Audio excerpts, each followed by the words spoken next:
চলো আজকে তোমাদের সাথে পিন্টারেস্ট ইন্সপায়ার্ড এই ভাইরাল ক্লিপ হ্যাঙ্গারটি শেয়ার করি।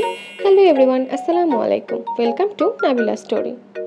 ভাইরাল এই ক্লিপ হ্যাঙ্গারটি বানানোর জন্য আমি প্রথমে দড়ি নিয়েছি এবং তারপরে কিছু কাঠি নিয়েছি। তারপর এই দড়িগুলোকে তিনটি ভাগে ভাগ করে বেনি করে নিয়েছি। আমি আমার বাসায় থাকা একটি দড়ি ব্যবহার করছি। এখানে তোমরা চাইলে ম্যাক্রামের দড়ি ইউজ করতে পারো বা যে কোনো ধরনের দড়িও ইউজ করতে পারো। তারপর আমি নিচের অংশটুকুকে বেঁধে নিব। আমি এখানে হোয়াইট কালারের একটি সুতা দিয়ে বেঁধে নিচ্ছি যাতে এটি দেখতে খারাপ না লাগে। তোমরা চাইলে অন্য যে কোনোভাবেও এটি বেঁধে নিতে পারো। আমি একইভাবে দুটি বানিয়ে নিয়েছি। এখন বাঁধার নিচের অংশটুকুর দড়িগুলোকে এভাবে খুলে নিব যাতে এগুলো দেখতে সুন্দর লাগে। এগুলো খোলার পর এগুলোকে একটু আঁচড়িয়ে নিলে এগুলো দেখতে অনেকটা সুন্দর দেখা যায়।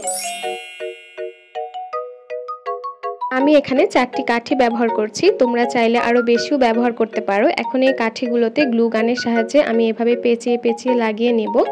আমি এটি গ্লু গান দিয়ে লাগিয়েছি, তোমরা চেষ্টা করবে গ্লু গান ইউজ করতে, তাহলে খুব ইজিলি এগুলোকে লাগাতে পারবে।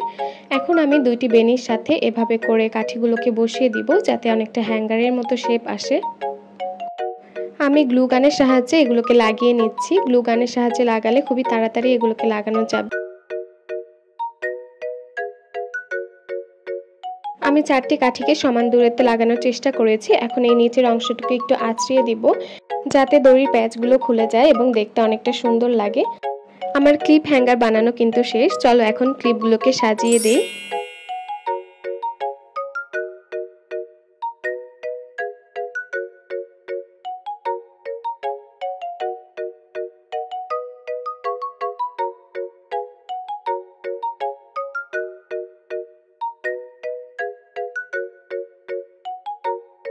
পিন্টারেস্ট ইন্সপায়ার্ড এই ইজি ক্লিপ হ্যাঙ্গারটি তোমাদের কাছে কেমন লাগলো আমাকে কিন্তু কমেন্ট করে জানাতে ভুলো না। Thank you for watching my video.